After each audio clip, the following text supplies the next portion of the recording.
We have a couple of updates on the Carlos Ghosn situation. This is getting more and more interesting. If you're not aware, we covered this the other day. The original story, Carlos Ghosn fleeing from Japan. Allegedly, he left in a box that was then taken to a private jet, and that then flew over to Istanbul. Well, that's the theory, at least, regarding the box thing. One thing is for certain, he is in Istanbul now. He recently made a statement on the situation. So we're going to be talking about that update. That's the big update, but we have a few smaller updates before we get to that one. So let's just get started with this, and I'll share my opinion on the situation in a moment. And we're going to start with this statement from France, where France writes, France will not extradite Ghosn if he arrives in the country, says the government. Now, you might be wondering why we're talking about France when we just talked about Japan and Lebanon. Well, that's because he's also a French national. The write-up is over on Japan Times, and we're also going to go to Japan today in this video, but we're starting with Japan Times. Here we go. France will not extradite Carlos Ghosn if the former Nissan Motor Co. boss who fled Japan to avoid a trial and who has a French citizenship arrived in the country, a minister said Monday. A quote, if Mr. Ghosn arrived in France, we will not extradite Mr. Ghosn because France never extradites its nationals. Now, there is another quote here at the bottom, and this is pretty similar to my opinion, actually. The minister also said, no one is above the law.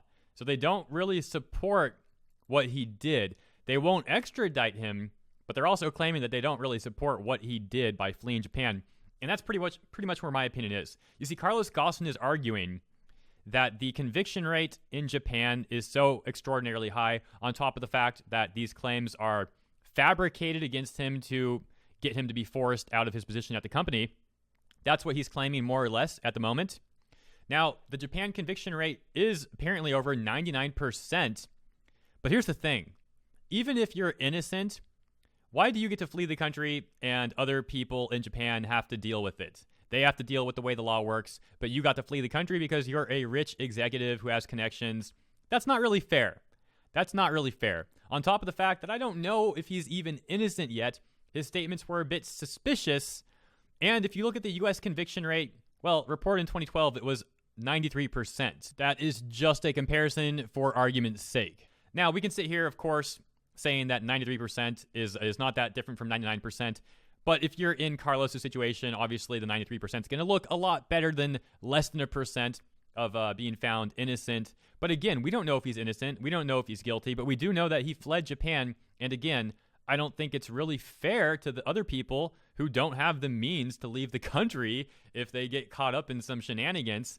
So it's a complicated situation. But let's continue taking a look at what these reports bring. This is an interesting one. Apparently, Japan has issued an arrest warrant for Ghosn's wife, and a spokesperson who apparently is just an unnamed spokesperson, whatever that means, says it's pathetic.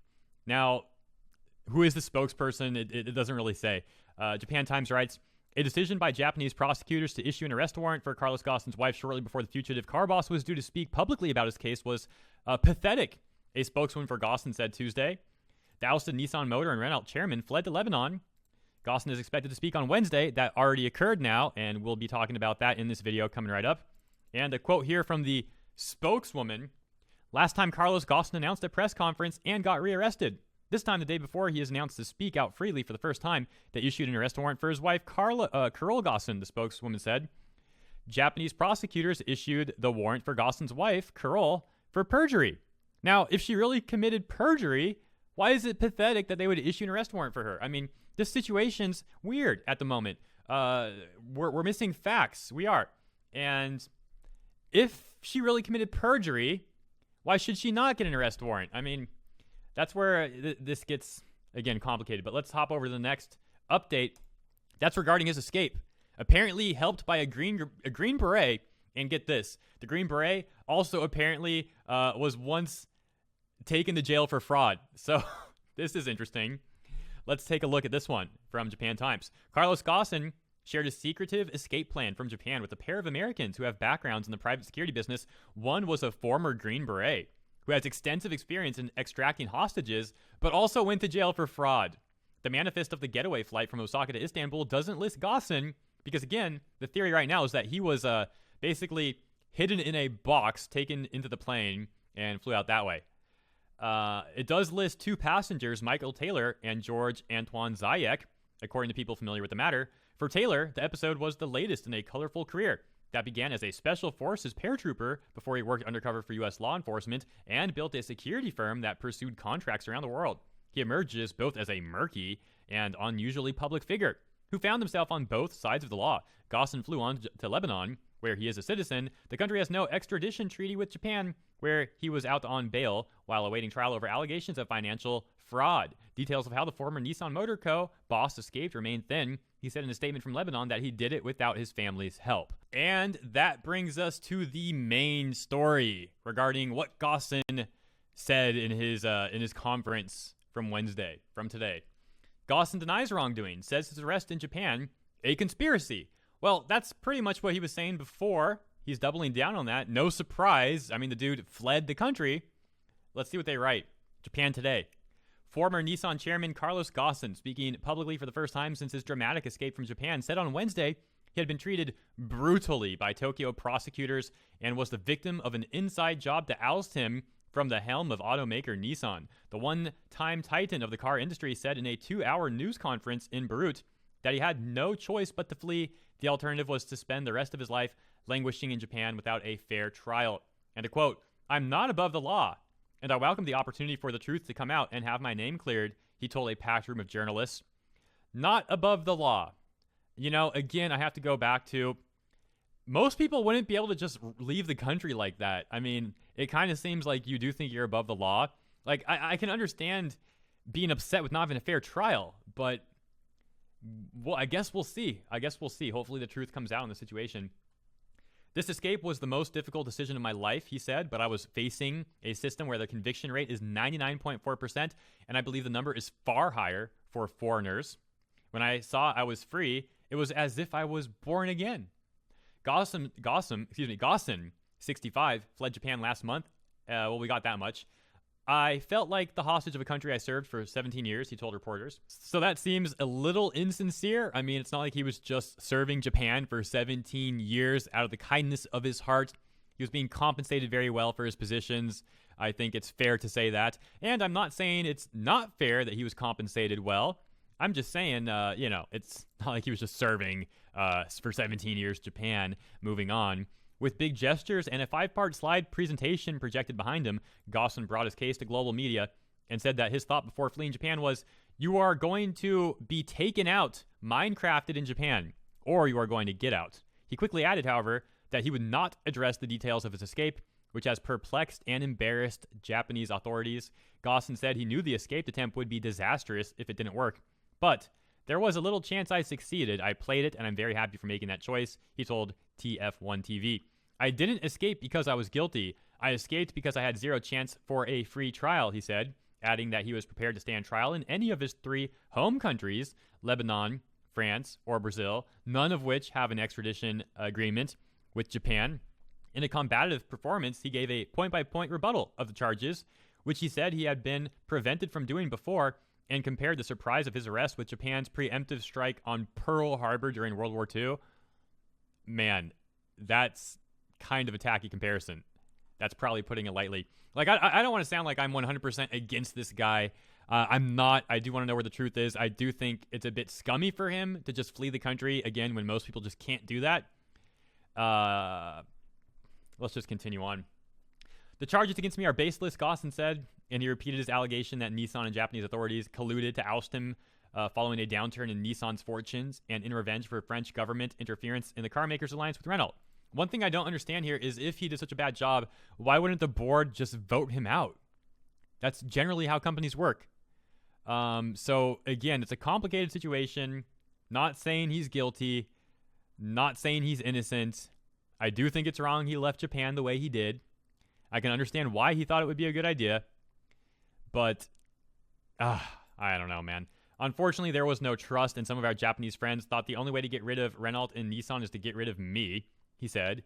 He named former Nissan CEO Hiroto Sakaiwa, Masakaza Toyoda, an independent director at Nissan and a special advisor to the Japanese cabinet, Nissan's ex-auditor, Hidetoshi Imazu, and the car company's former executive vice president, Hitoshi Kawaguchi, as the main architects of his downfall.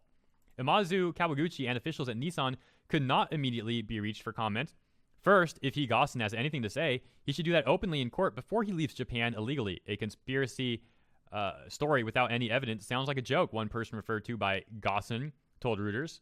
Ghosn declined to name Japanese government officials he said took part in the alleged plot because he said he did not want to embarrass the Lebanese government, but added he did not think the top level of Japanese government was involved, fielding reporters' questions as he switched from English to French to Arabic to Portuguese.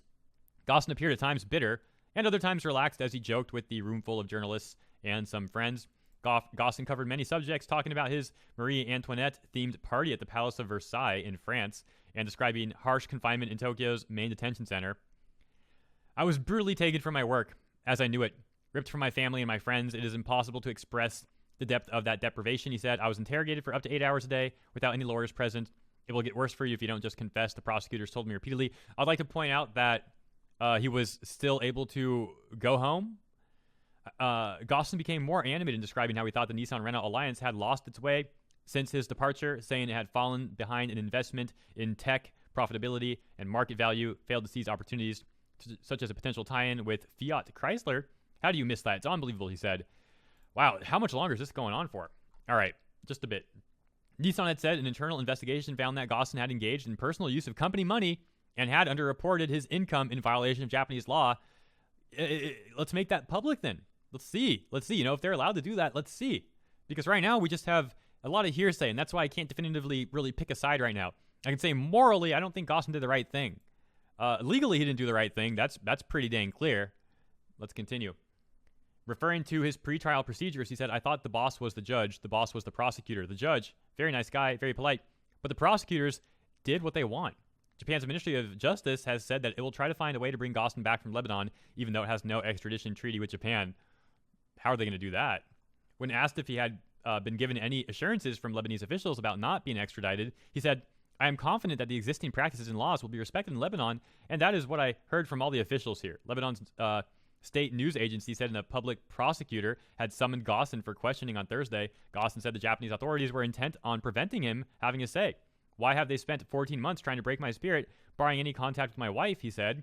Tokyo prosecutors issued an arrest warrant for Ghosn's wife, Carol, on Tuesday for alleged perjury related to the misappropriation charge against her husband. Turkish and Japanese authorities are investigating how Ghosn was smuggled out to Beirut. Interpol has issued a red notice seeking his arrest. So this is old news now. It's getting into talks about serious misconduct while leading Nissan Renault. He denies the charges. In France, well, we already got the French information, although it looks like there's something kind of new here. Let's take a look.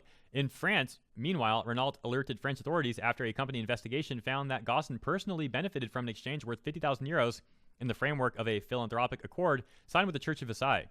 Prosecutors are investigating, but Ghosn is not charged with any wrongdoing in France. So this guy's being investigated in France too. Renault said in June that an internal audit with his partner, Nissan, found 11 million euros in questionable expenses at their Dutch-based holding linked to Ghosn. The two car makers recommended legal action in the Netherlands, where the alliance is based, and ordering Ghosn himself to reimburse the company for some of the expenses. Union members at Renault, which has seen its market value tumble over the past year, were unimpressed by Ghosn's performance Wednesday, saying he did not produce any factual, verifiable evidence for his defense. The first people he must answer to are the Renault workers. What the Renault workers really asked for today is a real industrial project, an industrial project for the entire alliance for Renault, Nissan, and Mitsubishi, said union member Jean-Francis Piblot. So that's where we're at. Very interesting story that's developing here. Very curious to see any further updates. And again, I will do my best to get those updates out to you in a timely manner when applicable. Hope you enjoyed this video, though. Let me know what you think about this in the comments below. Do you side with Ghosn? Do you side with Japan? Are you unsure like I am, more or less? I don't know, man. Weird situation, indeed. But again, we'll see how this develops. And I hope you enjoyed this video. If you did, consider sharing it. Consider liking the video. Again, commenting down below. If you want to be more direct in your support, consider taking a look at our patron, link in the description, Patreon rather, and or becoming a channel member with the join button. That's also an option as well. And all of that certainly does help. And some shout outs for the kind people who promoted the earlier video on the Vic Mignogna lawsuit. It's going to be Super Speed 21YT, Coden X, DXTKJ, Ambi-Pass Studio, Ishra Blackwolf, John Edwards, Yamatora 1, Mr. Anime 343, Ankh Uchiha, The Lancaster Kid, Anime G, and Joshua B. Thank you all very much. Hope you enjoyed this one too, and I'll see you next time.